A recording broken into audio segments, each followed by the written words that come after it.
আচ্ছা একটু তাড়াতাড়ি করো না, স্যার যদি আসে একদম জানে মেরে ফেলবে। আরে দাঁড়াও, যদি টাকা পয়সা গয়নাগাটি না নিয়ে যাই তাহলে যে কি নিয়ে যাবো? হ্যাঁ, সব কিছু ব্যাগের ভিতরে ঢুকাইছি, এখন চেনটা লাগাবো, সুন্দর মতো বেরিয়ে যাবো। ঠিক আছে তাড়াতাড়ি করো।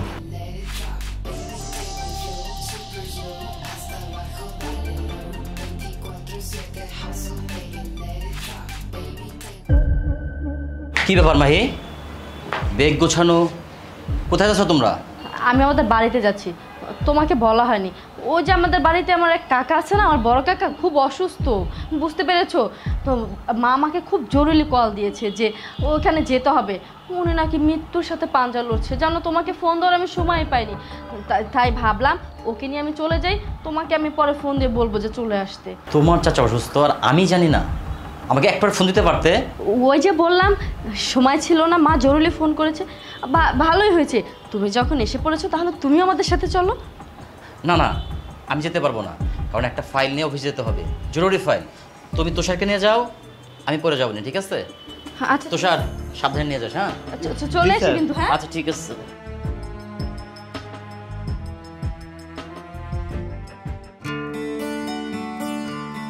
স্যার কিছু বলবা? হ্যাঁ কম। দেখো শফি, আমার মনটা একটু ভালো নেই, পরে শুনবো, যাও। স্যার 15টা দিন ধরে খালি ঘুরপাক খাইতেছি, না পারতাছি কইতে, না পারতাছি সইতে। স্যার যদি কথাটা না কই তাইলে মনে হয় আমি মরে যাবো। আচ্ছা ঠিক আছে, তুমি কি বলতে চাও বলো। স্যার আপনি ম্যাডামের নিকে চিন্তা করতেছেন না? ম্যাডাম আর আইব না। কি কি বললে তুমি? তোমার ম্যাডাম আসবে না? তুমি কিভাবে জানলে? কিভাবে জানলাম তাইলে শুনুন।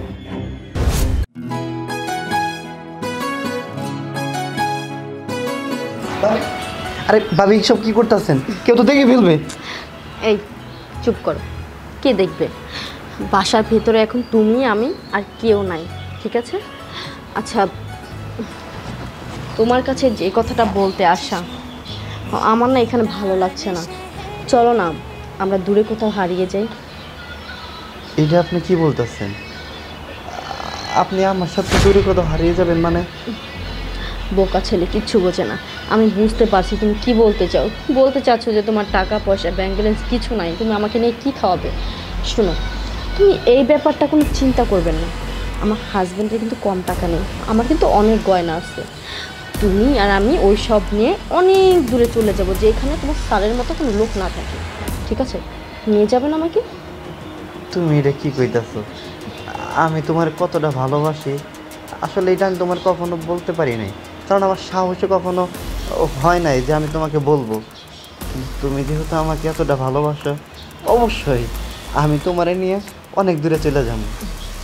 তাহলে আমরা 2-1 দিনের ভিতরে চলে যাব। আমি সব কিছু গুছিয়ে তারপর তোমাকে বলবো। আমরা ওই সুযোগটা পেয়েই বাড়ি থেকে বের হয়ে যাব। হ্যাঁ আচ্ছা, তুমি এটা ঠিক বলেছো। তাহলে এখন কি একটু আদর করা যাবে নাকি কাজ করবে? না না, স্যার যখন তখন চলে আসবে, তাছাড়া দেখে ফেললে অনেক অসুবিধা হয়ে যাবে। আমি এখন কাজ করি। হ্যাঁ না, তুমি এত ভয় পাচ্ছ কেন? তোমার স্যার আসুক, কোনো সমস্যা নেই। না দেখো একটু বুঝো। কি এত বড় একটা ঘটনা তুমি 15টা দিন আমার কাছ থেকে লুকিয়ে রেখেছো, কিন্তু কেন?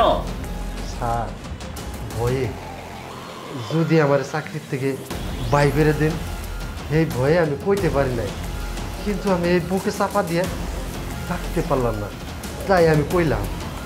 আচ্ছা ঠিক আছে, তুমি তোমার কাজ করো, যাও। ঠিক আছে স্যার। তুষার, তুই আমার গ্রামের ছেলে, তুই কাজ করতে পারতি না, বেকার ছিলি। আমি তোকে গ্রাম থেকে তুলে এনে আমার বাসায় আশ্রয় দিয়েছিলাম, আমার বাসায় থেকেছিস, আমার খেয়েছিস। আমি তোকে চাকর হিসাবে নয়, তোকে আমার ভাই হিসেবে দেখেছি। এজন্যই মানুষ মানুষের উপকার করতে চায় না।